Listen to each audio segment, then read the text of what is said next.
Welcome to master concept series. So इस series का ये 4th लेक्चर है। अभी तक हम लोग 3 लेक्चर डिस्कस कर चुके हैं इस सीरीज के और क्रिस्टल क्लियर मैनर में डिस्कस कर चुके हैं। I hope you understood everything in crystal clear manner, because मैंने बिल्कुल एडवांस बेसिक लेवल से लेकर एडवांस लेवल तक सारे कॉन्सेप्ट डिस्कस किए, जिससे आपके सारे एग्जाम्स क्वालिफाई हो। पीएसयूज भी अगर आप ट्राई करें वो भी गेट के सारे क्वेश्चंस आप सॉल्व कर पाएं। उसी चीज़ों को माइंड में रखते हुए मैंने सारे लेक्चर्स को प्लान किया है। मास्टर कॉन्सेप्ट जितने भी हैं मैं आपको दे रहा हूं। सो ये लेक्चर 4 है जहां पर हम लोग सिस्टम बस को डिस्कस करेंगे। और दोस्तों सिस्टम बस से भी क्वेश्चंस पूछे जाते हैं, बेसिक क्वेश्चंस पूछे जाते हैं, गेट में नहीं, ठीक है। बट आपके जो छोटे मोटे एग्जाम्स होते हैं वहां पे मैं कई बार क्वेश्चन देख चुका हूं। किस टाइप के क्वेश्चन बनते हैं मैं बीच में आपको बताता चलूंगा, बिल्कुल ठीक है। सो अगर आपको मजा आ रहा हो तो आप जो है मुझे कमेंट करके भी बता सकते हैं कि हाँ सर जबरदस्त मजा आ रहा है, ठीक है। सो स्टार्ट करते हैं अपना आज का 4th लेक्चर, ठीक है। Lecture number 4 that is what system बस। ओके, सो सिस्टम बस जब मैंने आपको ब्लॉक डायग्राम बनाया था, ओके ठीक है, स्टार्टिंग में फर्स्ट लेक्चर में, ओके। सो ब्लॉक डायग्राम में I told you already, okay, when computer wants to execute any program then it needs 3 basic components, okay, that is what CPU, memory and IO, okay. And without communication of all these 3 components, okay, like CPU, memory and IO, can computer execute the program? No, answer is simply no. बिना communication के तो computer आपका programme को execute कर ही नहीं सकता, क्योंकि programme को एग्जीक्यूट करने के 3 बेसिक कंपोनेंट्स की जरूरत है ही है, CPU, memory and IO, okay. So why we are using bus, मैंने वहां भी आपको बताया था, to provide the communication between CPU, memory and IO, ठीक है। इन तीनों कंपोनेंट्स को कम्युनिकेशन प्रोवाइड करने के लिए जिनकी जरूरत है कंप्यूटर को प्रोग्राम को एग्जीक्यूट करने के लिए, हमें सिस्टम बस की जरूरत पड़ती है, ठीक है। ये कम्युनिकेशन प्रोवाइड करता है आपके all the 3 basic components of computer through the 3 lines, ठीक है। 3 लाइंस के थ्रू कम्युनिकेशन प्रोवाइड करता है आपका, ठीक है। एड्रेस लाइंस, ठीक है, कंट्रोल लाइंस, और ओके 3 लाइंस के थ्रू कम्युनिकेशन प्रोवाइड करता है, ठीक है, एंड डेटा लाइंस, ठीक है। सो स्टार्ट करते हैं अपना सिस्टम बस। सो जैसा कि मैंने आपको पहले बताया, सिस्टम बस आपका क्या होता है, the bus is a communication channel, okay, bus is what? Bus is a communication channel which is providing the communication between all the 3 components of the computer system, that is CPU, memory and IO, okay. बिना communication के computer जो है आपके programme को execute कर ही नहीं सकता, ठीक है। Next point, the characteristics of the bus is shared transmission media, okay. जो कैरेक्टरिस्टिक है बस की वो क्या है, शेयर्ड ट्रांसमिशन मीडिया, ओके। वो मीडिया को ट्रांसफर करती है एक कंपोनेंट से दूसरे कंपोनेंट, ओके। अगर CPU को किसी इंस्ट्रक्शन और डेटा की जरूरत है मेमोरी से, तो बस क्या करेगा, बस के थ्रू वो ट्रांसफर होगा CPU तक, ठीक है। तो CPU क्या है, द कैरेक्टरिस्टिक्स ऑफ, अगर किसी डेटा की जरूरत है तो डेटा लाइंस के थ्रू वो क्या करेगी, ट्रांसफर करेगी, ठीक है। बस ट्रांसफर करेगी, वो डेटा किसको, CPU को प्रोवाइड करेगी। तो इसका मतलब यही है, the characteristics of the bus is shared transmission media. Next point, the limitation of a bus is only 1 transmission at a time, okay. जो लिमिटेशन है, जो डिफिकल्टी है सिस्टम बस के साथ में, वो क्या है कि सिर्फ एक ही ट्रांसमिशन कर सकती है at a time, multiple transmission नहीं कर सकती है एट ए टाइम, ठीक है। सो अगर CPU को डेटा की जरूरत है मेमोरी से, तो इंस्ट्रक्शन से, तो पहले वो डेटा या मेमोरी यहां से ट्रांसफर करेगी CPU को, देन फिर उसका दूसरा कंपोनेंट यूज कर सकता है, ठीक है। सो ये लिमिटेशन है, इंपॉर्टेंट कॉन्सेप्ट है। The limitation of a bus is only 1 transmission at a time, एक बार पे सिर्फ एक ही ट्रांसमिशन होगा। Next point, a bus used to communicate between the major components of a computer is called a system bus, okay. a bus used to communicate, जैसे मैं पहले बता चुका हूं आपको, वही पॉइंट मैंने लिख भी दिया यहाँ पे आपकी सिंप्लिसिटी के लिए, for your simplicity I wrote that point also, okay. What ever points I told you already, I wrote all those points here, okay, because through all those points you can understand the things in a good manner, in a better manner. So a bus is used to communicate between the major components of a computer is called a system bus. So ये diagram है आपके system बस का, जो मैंने draw कर दिया यहाँ पे। तो सिस्टम बस आपका किस किस को कम्युनिकेशन प्रोवाइड करती है, ठीक है। CPU, जितने भी मेजर कंपोनेंट्स है कंप्यूटर सिस्टम के उन सबको, CPU, memory and IO, okay. CPU, memory and IO, ठीक है। सो CPU की फंक्शनैलिटी क्या होती है मैं आपको पहले ही बता चुका हूं, यहां भी मैंने राइट डाउन कर दिया है। यहां से क्वेश्चंस बनते हैं बेसिक क्वेश्चंस बनते हैं। मैं आपको वो सारी चीजें कवर कर रहा हूं जो आपको कोई सीओए में नहीं कवर करने वाला है। मैं बिल्कुल बेसिक से स्टार्ट करके आपको एडवांस लेवल तक ले जाऊंगा। गेट के सारे क्वेश्चंस भी आपसे सॉल्व होंगे, ठीक है। इस सीरीज को आप बहुत अच्छे से वॉच करिएगा, अपने फ्रेंड्स को भी बताइएगा, ठीक है, कि Pankaj Mishra sir IAS master के प्लेटफॉर्म पर कंप्यूटर ऑर्गेनाइजेशन एंड आर्किटेक्चर पढ़ा रहे हैं, ठीक है। सो सीपीयू की फंक्शनैलिटी क्या है? प्रोसेसिंग है, ठीक है। और इन सारे कंपोनेंट्स में सबसे ज्यादा फास्टेस्ट कौन है?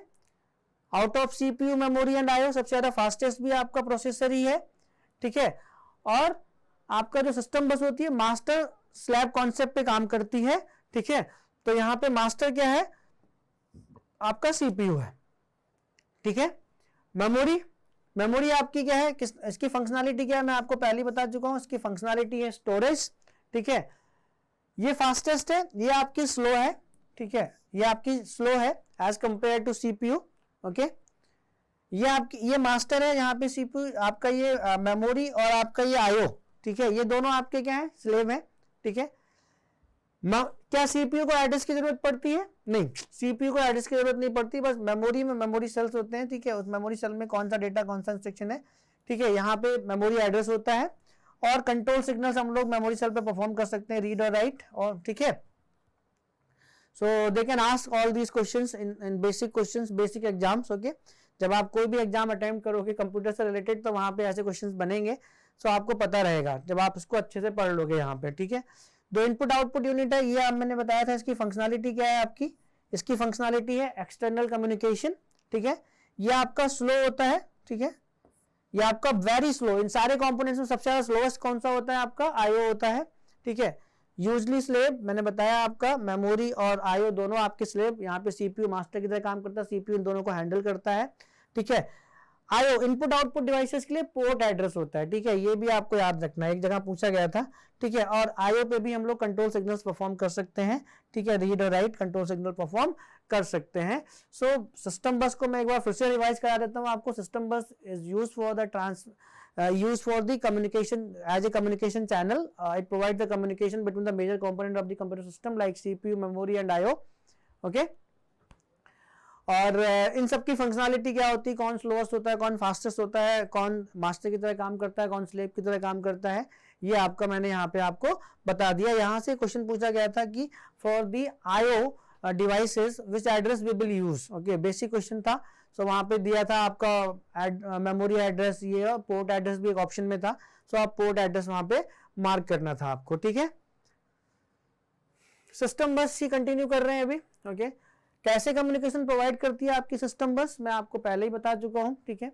सिस्टम बस is using 3 lines to provide the communication between the major components of the computer system, that is CPU, memory and IO, okay. So वही point मैंने यहाँ पे लिख दिया है।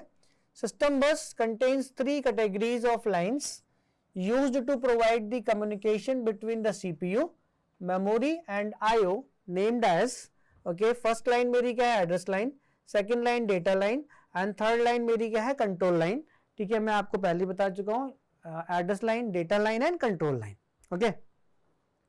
सो from the name you can understand, first one is what? Address line, okay. So used to carry the address to memory and IO, okay. Address की जरूरत किस किस को पड़ रही है? सीपीयू को तो एड्रेस की जरूरत नहीं पड़ रही है, डायग्राम से एकदम क्लियर है, ठीक है। सीपीयू को एड्रेस की जरूरत नहीं पड़ रही है, डायग्राम से एकदम क्लियर है। मेमोरी को और आईओ को एड्रेस की जरूरत पड़ रही है। तो एड्रेस लाइन की जरूरत किसको पड़ेगी? सिर्फ और सिर्फ मेमोरी और आईओ को अगर कम्युनिकेट करना है एक दूसरे से थ्रू सिस्टम बस, तो एड्रेस लाइन की जरूरत पड़ेगी, ठीक है। सो यूज्ड, पहला पॉइंट मैंने वही लिखा है, used to carry the address to memory and IO. Memory और आईओ के बीच में ही एड्रेस को कैरी करती है आपकी एड्रेस लाइन। ये आपकी यूनिडायरेक्शनल होती है। ये पॉइंट्स बहुत पूछे जाते हैं माय डियर फ्रेंड्स, ठीक है, बहुत पूछे जाते हैं ये पॉइंट्स कि आपकी एड्रेस लाइन यूनिडायरेक्शनल है कि बाई डायरेक्शनल है कि क्या है, ठीक है। तो याद रखना, ठीक है। सो एड्रेस लाइन आपकी यूनिडायरेक्शनल होती है। Next point, based on the width of an address bus we can determine the capacity of a main memory, ठीक है। Address bus, based on the width of address bus we can determine, यानी कि based on the address lines we can determine the capacity of the memory, okay, main memory की capacity हम लोग determine कर सकते हैं। मैं आपको पहले ही बता चुका था कि अगर एड्रेस लाइन पता चल जाएंगी, ठीक है, विड्थ आपको पता चल जाएगी एड्रेस बस की कि एड्रेस लाइंस कितनी कैरी कर रही है आपकी, ठीक है, कितने बिट का एड्रेस लाइन है, तो आप कैपेसिटी पता कर सकते हो मेन मेमोरी की। सो ये 3 पॉइंट्स हैं, इंपॉर्टेंट पॉइंट्स हैं 1, 2 एंड 3। इनको आपको नोट डाउन कर लेना है। जो मैं कंटेंट आपको दे रहा हूँ कहीं नहीं मिलेगा, ठीक है, फ्री ऑफ कॉस्ट मैं आपको इस मास्टर कॉन्सेप्ट सीरीज में दे रहा हूँ IS के प्लेटफॉर्म पर, ठीक है। सो इसको आप नोट डाउन करके रखिएगा। सो यहाँ पे मैंने कुछ एग्जाम्पल भी लिए हुए हैं आपके लिए, एग्जाम्पल 1 और एग्जाम्पल 2, ठीक है। बेसिकली हम लोग 8085 माइक्रो प्रोसेसर और 8086 माइक्रो प्रोसेसर ही अभी तक हम लोग क्या कर रहे हैं, डिस्कस कर रहे हैं, ठीक है। सो 8085 माइक्रो प्रोसेसर में हमारे पास कितनी एड्रेस लाइंस होती है, ठीक है, कितनी एड्रेस लाइंस होती है हमारे पास, ठीक है, कितने बिट का माइक्रो प्रोसेसर है, कितने एड्रेस लाइंस होती है हमारे पास, ठीक है। सो हमारे पास कितने बिट्स होती हैं टोटल, 16 बिट्स होती हैं। कितने बिट्स होती हैं, 16 बिट होती हैं, ठीक है। और यहाँ पे कितने बिट्स होती हैं, 20 बिट्स। कितनी एड्रेस बिट्स होती है, 20, ठीक है। यहाँ पे 16 एड्रेस बिट्स होती है, यहाँ पे 20, ठीक है। आउट ऑफ 16 आपकी, देखो यहाँ पे एक चीज मैं आपको और बता रहा हूँ, यहाँ पे देखो 87 AD0 से 87, यानी ये आपकी होती है time multiplexed pin. No one will tell you time multiplexed pin. कई बार क्वेश्चन पूछा गया, टाइम मल्टीप्लेक्स्ड पिन मतलब ऐसी पिन जो मल्टीपल मीनिंग कैरी कर रही है, ठीक है।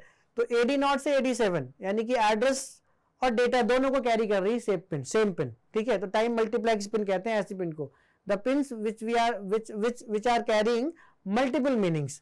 तो यहाँ पे एक ही पिन एड्रेस और डेटा दोनों को कैरी कर रही है, ठीक है। सो AD0 से AD7, तो यहाँ पर 8 data lines, 8 data bits are time multiplexed. ये क्वेश्चन कई बार पूछा गया, time multiplexed with 8 address bits और 8 address lines, simple, okay। so 8 data bits are time multiplexed with 8 address lines। so ये बात यहाँ पे याद रखिएगा। देखो यहाँ से AD0 से AD7, उसके बाद रिमेनिंग जो आपकी 8 से 15 है वो सिंपली एड्रेस बिट्स हैं आपकी, ठीक है, एड्रेस लाइंस को कैरी कर रही हैं। सो यहाँ पर 8 data bits are time multiplexed with 8 address lines, that's why these pins are called time multiplexed pins, okay. 16 address bits हैं यहाँ पर 8085 माइक्रो प्रोसेसर में। 8086 माइक्रो प्रोसेसर में कितनी, 20 एड्रेस बिट्स हैं, ठीक है। सो यहाँ पर एक चीज और मैंने आपको बताया था, अगर आपको एड्रेस लाइंस पता चल जाएंगी, एड्रेस बिट्स पता चल जाएंगी, एड्रेस लाइंस भी कह सकते हो इनको, 16 बिट की एड्रेस लाइन होती है यहाँ पर, 16 बिट्स एड्रेस लाइंस होती हैं, यहाँ पे 20 बिट्स एड्रेस लाइंस होती हैं, ठीक है। Out of 16 bit address lines 8 pins are time multiplex, मतलब 8 data bits are time multiplex with 8 address lines. यहाँ पर क्या होता है, out of 20 16 data bits are time multiplexed with 16 address lines, okay, 16 address lines। so यहाँ पर आपका कितनी एड्रेस लाइन्स है, 16 मैंने पहले बता दिया आपको। सो कैपेसिटी कितनी हो जाएगी, ठीक है, कैपेसिटी कितनी हो जाएगी, 2 की पावर 16 मेमोरी सेल्स यहाँ पर होंगे। सो 2 की पावर 16 मीन्स इज व्हाट, 2 की पावर 6 64 एंड 2 की पावर 10, ओके, 1K। सो ये 2 की पावर 6 को अलग लिख दिया और 2 की पावर 10 को अलग लिख दिया, तो 2 की पावर 6 64 हो गया और 2 की पावर 10 1K हो गया, 64K सेल्स, इतने मेमोरी, ठीक है, सेल्स होंगे, ठीक है। और कैपेसिटी कितनी होगी, तो ये तो मेमोरी सेल का साइज अलग है ना आपका, वो तो 8 बिट का होता है। तो ये बाय डिफॉल्ट आपकी मेमोरी क्या होती है, बाइट एड्रेसेबल होती है, हर एक मेमोरी सेल में 8 बिट की इंफॉर्मेशन स्टोर कर सकते हैं, यानी 1 बाइट, तो 64 KB, ठीक है। 64 KB क्या हो गया, मेन मेमोरी का साइज हो गया, कैपेसिटी हो गई 8085 माइक्रो प्रोसेसर की। किससे पता किया, हमें एड्रेस लाइन पता चल गई 8085 की, ठीक है। तो हमने क्या कर दिया, उसका साइज पता कर लिया। यहाँ पे लिखा हुआ था ना, यहाँ पे लिखा हुआ है ना, ये based on the width of the address bus we can determine the capacity of main memory. So यहाँ पर हमें 8085 की एड्रेस लाइंस पता है, कितनी 16 बिट की एड्रेस लाइंस होती हैं, तो उससे हमने कैपेसिटी पता कर ली मेमोरी की। और कितनी टाइम मल्टीप्लेक्स पिन है वो भी मैंने आपको यहाँ पे बता दिया, 8 data lines are time multiplex with 8 address lines. याद रखना, बार बार रिपीट कर रहा हूँ क्योंकि इंपॉर्टेंट है, ठीक है, इंपॉर्टेंट है इसलिए बार बार रिपीट कर रहा हूँ, ठीक है। सो 8086 का जो माइक्रो प्रोसेसर है, ठीक है, यहाँ पे कितनी आपकी एड्रेस लाइंस होती हैं, 20 बिट की एड्रेस लाइंस होती हैं, ठीक है। सो 20 बिट की एड्रेस लाइंस में से आपकी 16 जो डेटा बिट्स होती हैं, time multiplex bit 16 address lines, ठीक है, 16 डेटा लाइंस टाइम मल्टीप्लेक्स है 16 एड्रेस लाइंस से, ठीक है। सो कितनी एड्रेस लाइंस है, 20 एड्रेस लाइंस है, ठीक है, 20 एड्रेस लाइंस है, तो 2 की पावर 20 सेल्स मेमोरी सेल्स हुए, तो ये कैपेसिटी हो गई आपकी 2 की पावर 20, 2 की पावर 10 आपका 1K होता है, और 2 की पावर 20 आपका 1M होता है, 2 की पावर 30 आपका क्या होता है 1G होता है, एंड सो ऑन। तो 2 की पावर 20 मतलब 1M, एक मेमोरी सेल का साइज कितना होता है बाय डिफॉल्ट 1 बाइट, तो 1 MB, ओके। सो 1 MB आपका 8086 के माइक्रो प्रोसेसर का मेन मेमोरी की कैपेसिटी है। तो आई थिंक ये दोनों चीजें आपको समझ में आ गई होंगी। एड्रेस लाइंस क्यों यूज करते हैं, to carry the address lines between memory and IO, unidirectional है। अगर आपको एड्रेस बस की बिड्थ पता चल गई, कितने मतलब कितने लाइंस की एड्रेस लाइन है, कितने बिट की एड्रेस लाइन है, तो आप कैपेसिटी पता कर सकते हो मेन मेमोरी की। एग्जाम्पल के तौर पे 8085 मैंने आपको बता दिया और 8086 बता दिया, ठीक है। सो आई होप कि आपको ये बात समझ में आ गई होगी अच्छे से। नेक्स्ट आपके सेकंड वन है आपकी डेटा लाइंस। सेकंड वन आपकी क्या है दोस्तों, सेकंड है आपकी सेकंड लाइन जिसके थ्रू आपका कम्युनिकेशन प्रोवाइड करती है सिस्टम बस, वो आपकी है डेटा लाइन, ठीक है, डेटा लाइंस है। So second first point is what, used to carry the binary data between the CPU, memory and IO, okay. Data lines है तो डेटा की जरूरत तो सबको है ना, CPU को भी है, मेमोरी में भी डेटा स्टोर होता है, IO सबको डेटा की जरूरत है ना। सो इसलिए ये आपकी बाई डायरेक्शनल होती है। Used to carry the binary data between the CPU, memory and IO, data carry करती है। Data lines basically used to carry the data. Data क्या होता है आपका, बाइनरी सीक्वेंस होता है जो एसोसिएटेड होता है किसी ना किसी वेटिंग फैक्टर से। तो मैंने बेसिक भी आपको बता रखा है बिल्कुल एकदम स्टार्टिंग से। So used to carry the binary data between the CPU, memory and IO, तीनों के बीच में डेटा लाइंस आपके कैरी करती है डेटा को। ये आपकी बाई डायरेक्शनल होती है, वो आपकी यूनिडायरेक्शनल थी, ये बाई डायरेक्शनल होती है। Based on the width of a data bus we can determine the word length of a CPU, okay.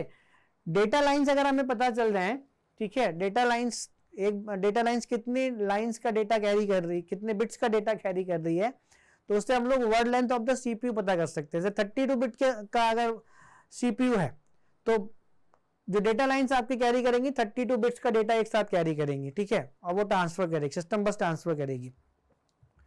सो यहाँ पे based on the width of a data bus we can determine the word length of a CPU, ठीक है। Data lines अगर आपको पता चल जाए तो आप वर्ड लेंथ पता कर सकते हो CPU कितने बिट का CPU है, ठीक है, प्रोसेसर कितने बिट का है। Based on the word length we can determine the performance of a CPU। जितना ज्यादा वर्ड लेंथ होगा, जितना ज्यादा डेटा लाइंस एक बार में ट्रांसफर कर रहा होगा आपका सिस्टम बस, ठीक है, उतना ज्यादा उसकी परफॉर्मेंस होगी। ये तो आपको बाय डिफॉल्ट अंडरस्टैंडेबल ही है, ठीक है। सो स्टार्ट करते हैं। 8085 माइक्रो प्रोसेसर में मैंने आपको बताया था कितनी टाइम मल्टीप्लेक्स पिन होती है आउट ऑफ 16 एड्रेस लाइंस, कितनी टाइम मल्टीप्लेक्स पिन होती है आपकी 8 data lines are time multiplex with 8 address lines. लिखवाया भी था मैंने आपको, यस लिखवाया था, ठीक है। सो यहाँ पे कितनी, वहां से मैं पता चल गई थी कि 8085 के माइक्रो प्रोसेसर में आउट ऑफ 16 एड्रेस लाइंस कितनी डेटा लाइंस है, 8 डेटा लाइंस हैं, ठीक है। सो 8 डेटा लाइंस हैं। जब डेटा लाइंस पता चल गया 8085 माइक्रो प्रोसेसर का, तो यानी कि 8085 का जो माइक्रो प्रोसेसर है वो कितने बिट का है, 8 बिट का माइक्रो प्रोसेसर है। कितने बिट का है, 8 बिट का माइक्रो प्रोसेसर है। Operations are performed on a 8 bit data code, okay. So 8 bit का माइक्रो प्रोसेसर है 8085, 8 बिट का माइक्रो प्रोसेसर है आपका 8085, ठीक है। ऐसे ही आपका यहाँ पर 8086 जो माइक्रो प्रोसेसर है आपका, 8086 जो आपका माइक्रो प्रोसेसर है, वहां पे कितनी एड्रेस लाइंस थी आपकी, 20 एड्रेस लाइंस थी, ठीक है। तो 20 एड्रेस लाइंस में से कितनी आपके टाइम मल्टीप्लेक्स पिन थी, ठीक है, 16 टाइम मल्टीप्लेक्स पिन थी, मतलब 16 data lines are time multiplex with 16 address lines. So वहां पता चल गया था हमें AD0 से AD16 टाइम मल्टीप्लेक्स पिन थी। सो कितनी डेटा लाइंस थी, 16 डेटा लाइंस थी। So word length of the processor कितनी हो गई, 16 बिट हो गई। So operations are performed on a 16 bit data code, ठीक है। तो यानी कि ये आपका जो 8085 है ये कितने बिट का हो गया, 16 बिट का माइक्रो प्रोसेसर हो गया, ठीक है. So whose performance is better out of 8085 microprocessor and 8086 microprocessor? Based on the data lines we can also determine the performance of a processor. So ये 8 bit का है 8085, ये 16 bit का है. So whose performance is better by default? 16 bit 8086 microprocessor performance is better as compared to 8085. And third one is what? Control lines. Okay. So control lines, from the name, control lines is used to define the type of the operation. किस type का operation perform करना है, ठीक है. So used to carry the control signals and timing signals, ठीक है. Control signals indicate the type of operation, मैं पहले बता चुका हूँ. Control signal simply read करना है कि write करना है, ठीक है, load करना है कि store करना है, ठीक है, strobe पिन output enable करना है कि disable करना है, ठीक है. यही सब है आपका. Timing signals are used to synchronize the memory and I/O operations with a CPU clock. Okay, timing ये जो आपकी कंट्रोल लाइंस होती है जनरली कैरी करती हैं आपके टाइमिंग सिग्नल्स और कंट्रोल सिग्नल्स दोनों को. Control signals type of operation indicate करते हैं. Timing signals synchronize the memory and I/O operations with a CPU clock के साथ synchronize करते हैं. And fourth point is what? Typical control lines may include memory read or write, I/O read write, बस request grant etcetera. Okay, जो आपके जो typical control signals हम लोग यूज करते हैं, तो मेमोरी रीड राइट, रीड के लिए आरडी यूज करते हैं, डब्ल्यूआर यूज करते हैं, आईओ रीड राइट तो आईओ और आरडी यूज करते हैं इसके लिए, ठीक है, आईओ डब्ल्यूआर यूज करते हैं. So these are the control signals. Okay, these are the control signals we will use in this control lines. Okay, so I think आपको समझ में आ गया. तो अभी तक हम लोग कितने लेक्चर कवर कर चुके हैं? इंट्रोडक्शन पार्ट में, सिर्फ इंट्रोडक्शन पार्ट में कितने लेक्चर कवर कर चुके हैं हम लोग? 4. ठीक है, इसीलिए मैंने इंट्रोडक्शन में टाइम लिया प्रॉपर. मैंने आपको सारी चीजें proper, I explained each and everything in A crystal clear manner. ठीक है, और इससे ज्यादा क्रिस्टल क्लियर में कोई एक्सप्लेन नहीं कर सकता. मैंने बेसिक से बिल्कुल लेके इसको स्टार्ट किया और आपको सारी चीजें एक्सप्लेन की. तो पहले में हम लोगों ने, मैं एक बार फिर से इंट्रोडक्शन का पूरा चैप्टर आपको रिवाइज करा देता हूँ. ठीक है, इंट्रोडक्शन में बेसिक्स ऑफ सीओए में हम लोगों ने डिस्कस किया difference between computer architecture and computer organization. Computer architecture deal करता है design of the computer system, okay, and hardware part of the computer system like CPU, memory and IO. Computer organization में implement कर देते हैं when we will provide the logical interconnection between all those components CPU, memory and IO. वो computer organization deal करता है. Computer organisation performance के साथ deal करता है. Computer architecture hardware of the computer system के साथ डील करता है. ठीक है, उसके बाद मैंने आपको प्रोग्राम बताया. कंप्यूटर क्या होता है? कंप्यूटर एक फॉर्म के डेटा को दूसरे फॉर्म के डेटा में कन्वर्ट करता है under the control of program और डेटा. विदाउट कंट्रोल ओके, और प्रोग्राम और डेटा विदाउट इंस्ट्रक्शन कंप्यूटर कुछ भी नहीं करता. सो फंक्शनैलिटी ऑफ कंप्यूटर क्या है? Execution of the program. ठीक है, प्रोग्राम आपका sequence of instructions along with data, instructions binary sequence which is already designed inside the processor to perform the task or operation. Okay, data is also binary sequence, but data is associated with the waiting factor. To execute any program computer need 3 basic components. मैंने आपको बताया CPU, memory and IO, ये पहले lecture में cover किया. Block diagram of computer भी पहले lecture में कवर किया. लॉजिकल व्यू ऑफ मेमोरी में हम लोगों ने पूरा का पूरा मेमोरी चिप कॉन्फ़िगरेशन देखा. ठीक है, कैसा आपका मेमोरी लॉजिकली और इंटरनली डिवाइड होती है मेमोरी सेल्स में. हर एक मेमोरी सेल्स को कितने बिट का एड्रेस देना है डिसाइड करते हैं मेमोरी चिप के कॉन्फ़िगरेशन से. ठीक है, हर एक मेमोरी सेल का अपना एक यूनिक नंबर होता है, इसको एड्रेस ऑफ मेमोरी सेल कहते हैं. हर एक मेमोरी सेल पे 2 ऑपरेशन परफॉर्म कर सकते हैं, रीड और राइट. ठीक है, जब सीपीयू को कोई प्रोग्राम एग्जीक्यूट करना होता है, ठीक है, कोई इंस्ट्रक्शन डेटा एक्सेस करना होता है मेमोरी से किसी प्रोग्राम को प्रोसेस करने के लिए, तो वो सबसे पहले मेमोरी रिक्वेस्ट जनरेट करता है. मेमोरी रिक्वेस्ट में 2 फील्ड होती हैं. ठीक है, कंट्रोल सिग्नल एंड आपका एड्रेस, किस पर्टिकुलर एड्रेस से डेटा उठाना है, वहां पे डालना है और किस टाइप का ऑपरेशन परफॉर्म करना है. ठीक है, तो बिना मेमोरी रिक्वेस्ट के नहीं हो सकता. मेमोरी चिप कॉन्फ़िगरेशन की हेल्प से एड्रेस बिट, कितने नंबर ऑफ एड्रेस बिट्स रखनी है, हर एक मेमोरी सेल को कितने नंबर ऑफ एड्रेस बिट्स देनी है, वो पता करते हैं. ये वहां पे डिस्कस किया. Difference between byte and word addressable. ठीक है, वाइट एड्रेसेबल क्या है, वर्ड एड्रेसेबल क्या है, डिस्कस किया. जब मेमोरी सेल का साइज हमेशा 8 बिट रहता है तो वो बाइट एड्रेसेबल मेमोरी होती है. By default memory byte addressable ही होती है. बाय डिफॉल्ट हम लोग डेटा मेमोरी में बाइट बाय बाइट ही डालते हैं. ठीक है, जब मेमोरी सेल का size word length of the processor पे डिपेंड करे तो वो आपका वर्ड एड्रेसेबल मेमोरी होती है। By default memory byte addressable ही होती है। ठीक है, समझ में आ गया।